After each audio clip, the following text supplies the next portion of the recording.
પિતાજી એમને જે કંઈ મળે તે લઈને આનંદથી અહીંથી ચાલ્યા જતા હતા અને આખો દિવસ અને મને કહેતા હતા ઘણી વખત એમણે કીધેલું છેલ્લે કે અમારા બે ગામ છે, અમારું સિંગોદ ગામ અને અમારું મસાડ ગામ. તો એમ કે મને સિંગોદ જવાનો એટલો બધો આનંદ નહીં થાય પણ મને મસાડ જવાનું બહુ ગમે એમ કે મને તો ખબર નહીં પડતી હતી અને ઘણી વખત થેલા પોટલા લઈને આવે બિચારા તો હું તો મને કે ભાઈ તું આપણા યજમાન. મેં કહ્યું પપ્પા હું તો આ કામ નથી કરવાનું. કેમ? મેં કહ્યું એ મારાથી તો નહીં થાય આ બધા લોકોને મળવાનું ને જવાનું ને કામ કરવાનું ટાઈમ વાંચવાના. એટલે હું તો ભાઈ તું એમ કે શિક્ષકની નોકરી કરજે. અને મને છે તે એન્જિનિયરિંગમાં એડમિશન નહીં મળ્યું તો જમશેદપુરમાં એડમિશન મળ્યું રમેશભાઈ રિજિયોનલ એન્જિનિયરિંગ કોલેજમાં 12મા પછી.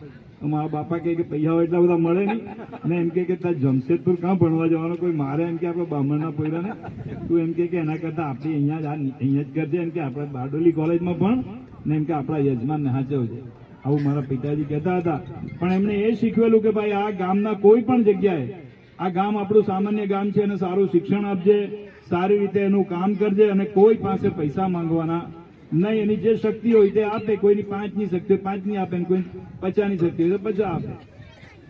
એટલે પણ તે જમાના કરતા આજનો જમાનો તો ઘણો બધો સારો છે અને મને આનંદ છે. અને બીજી એક વાત કરી દઉં, તમે જયારે આટલું બધું સન્માન કર, ખરી વાત રામ મંદિરની કરવાની છે. ઉમેશભાઈની કઈ ઇતિહાસ ખોલવાની જરૂર નથી.